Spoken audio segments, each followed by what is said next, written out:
বাংলাদেশ, যা একটা সময় বৈচিত্র্যময় ধর্মীয় পরিচয়ের জন্য বিখ্যাত ছিল, আর আজ একটি মুসলিম প্রধান দেশ। প্রায় ৯১% জনসংখ্যা মুসলিম ধর্মাবলম্বী।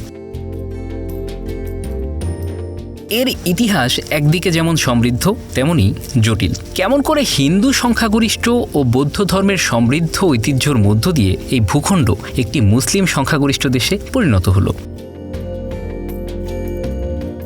বাংলাদেশের ইতিহাস শুরু হয় হিন্দু ও বৌদ্ধ শাসনামলের মাধ্যমে। পাল রাজবংশের সময় ৭৫০ থেকে ১২০০ খ্রিস্টাব্দ পর্যন্ত বৌদ্ধ ধর্ম এই অঞ্চলের প্রধান ধর্ম ছিল। এর আগে গুপ্ত সাম্রাজ্যের অধীনে হিন্দু ধর্মেরও ব্যাপক প্রভাব ছিল। স্থাপত্য, সংস্কৃতি এবং জীবনধারায় এই ধর্মগুলোর ছাপ স্পষ্ট। সোমপুর মহাবিহার এবং ময়নামতির বৌদ্ধ স্থাপত্য এই যুগের সাক্ষ্য বহন করে। বাংলাদেশে ইসলামের আগমন ঘটে অষ্টম থেকে দ্বাদশ শতাব্দীর মধ্যে আরব ব্যবসায়ীদের মাধ্যমে। তবে রাজনৈতিক প্রভাব শুরু হয় ত্রয়োদশ শতাব্দীতে দিল্লি সালতানাতের শাসকদের মাধ্যমে। ইখতিয়ার উদ্দিন মোহাম্মদ বখতিয়ার খিলজি ১২০৪ খ্রিস্টাব্দে বাংলায় মুসলিম শাসনের সূচনা করেন। বখতিয়ার খিলজির শাসনের মধ্য দিয়ে শুরু হয় নতুন এক অধ্যায়, যেখানে ইসলাম দ্রুত ছড়িয়ে পড়ে। ইতিহাসবিদরা বলছেন, বাংলার সাধারণ মানুষ, বিশেষ করে নিম্নবর্ণের হিন্দু সমাজ মুসলিম শাসনের অধীনে ইসলামে ধর্মান্তরিত হতে থাকে। এর পেছনে অন্যতম কারণ ছিল জমিদারি প্রথা ও বর্ণভেদের মতো সামাজিক অবিচারের হাত থেকে মুক্তি পেতে অনেকেই ইসলাম গ্রহণ করেন।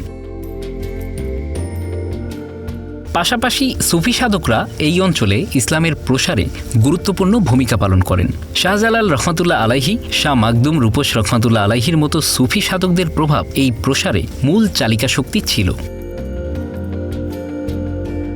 মুঘল শাসনামলে বাংলায় মুসলিম সংস্কৃতি আরও গভীরভাবে প্রতিষ্ঠিত হয়। ঢাকার মসজিদ, সমাধি ও অন্যান্য স্থাপত্যে এই সময়কার প্রভাব স্পষ্ট। এই সময় কৃষি ও অর্থনৈতিক ক্ষেত্রেও মুসলমানদের অবস্থান শক্তিশালী হয়। তবে উল্লেখযোগ্য বিষয়, বাংলার সামাজিক কাঠামো তখনও বহুমাত্রিক ছিল। ব্রিটিশ উপনিবেশিক শাসনকাল ধর্মীয় বিভাজনের নতুন অধ্যায় রচনা করে। ১৯০৫ সালের বঙ্গভঙ্গ এবং পরবর্তী সময়ে মুসলিম লীগ প্রতিষ্ঠা, বিশেষ করে ১৯৪৭ সালে পাকিস্তানের জন্ম বাংলায় মুসলিম সংখ্যাগরিষ্ঠ ভিত্তি আরও সুসংহত করে। পূর্ব বাংলা, যা পরবর্তীতে পূর্ব পাকিস্তান হয়ে ওঠে, মুসলিম সংখ্যাগরিষ্ঠ অঞ্চল হিসেবে স্বীকৃত হয়।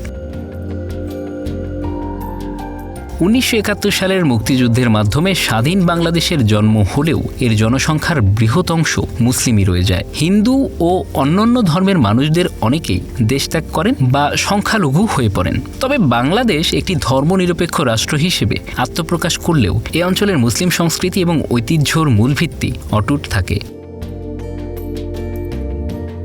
Bangla affairs news desk.